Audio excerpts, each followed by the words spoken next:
మేమందరం కలిస్తే ఎంతమంది? 119 మంది ఎమ్మెల్యేలు, 17 మంది ఎంపీలు, 40 మంది ఎమ్మెల్సీలు. ఇంతే కదా మేము అందరం కలిసి ఉద్యోగస్తులము. ఎంత అయినరు? 200 కూడా కాలే.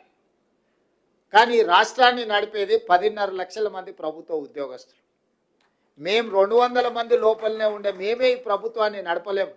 ఈ ప్రభుత్వం సాధించిన విజయాలకు మేము 200 మందే అని ఎవరైనా అనుకుంటే అది వాళ్ళ భ్రమనే. అది నిజం కాదు, అర్ధసత్యం మాత్రమే. మేము ఇక్కడ కూర్చొని నిర్ణయాలు చేయొచ్చు. ఒక రకంగా చెప్పాలంటే 15 మంది మంత్రులే మారిండ్రు. మిగతా శాసనసభ్యులు అవతలలో యువతలలో, మిగతా ఎమ్మెల్సీలు అవతలలో యువతలలో, మిగతా ఎంపీలు అవతలలో యువతలలో వాళ్ళే ఉన్నారు. మారిందల్లా ముఖ్యమంత్రి 15 మంది మంత్రులు తప్ప మిగతా వాళ్ళందరూ దాదాపుగా అటుగనో ఇటుగనో 200లలో 100 మంది పాతోలే కొనసాగుతున్నారు. మమ్మల్ని వదిలేస్తే 10 లక్షలు గతంలో ఉన్న ప్రభుత్వ ఉద్యోగస్తులు మీరే.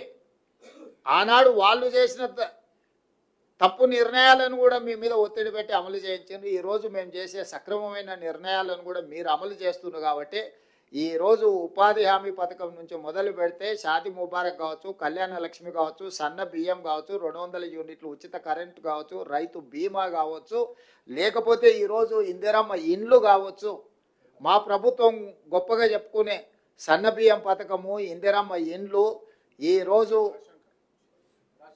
రేషన్ కార్డులు, ఈరోజు లక్షలాది రేషన్ కార్డుల విషయంలో కావచ్చు, 200 యూనిట్ల విద్యుత్తు కావచ్చు గృహాలకు ఇచ్చేది, ఇట్లా చాలా పథకాలు ఇవన్నీ కూడా అమలు చేస్తున్నది. ఇవి పేదలకు చేరుస్తున్నది మీరే మా సారథులు, మా వారధులు. మీ సమస్యల్ని పరిష్కరించకుండా మా ప్రభుత్వం ఉండదు.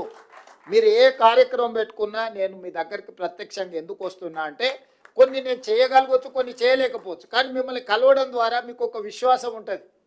మీరు ఇంతకుముందు మా సోదరుడనో మా అన్నానో మీ కుటుంబ సభ్యుడిగా నన్ను గౌరవిస్తున్నారంటే నా మీద ఎంత విశ్వాసం ఉంటే, మీరు అన్న అంటే కుటుంబంలో అన్ని బాధ్యతలు నెరవేర్చేవాడు.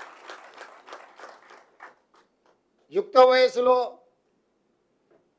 సంసారాన్ని నడపాల్సిన తండ్రిని కోల్పోతే కుటుంబాన్ని నడిపేది కుటుంబంలో పెద్దన్నని.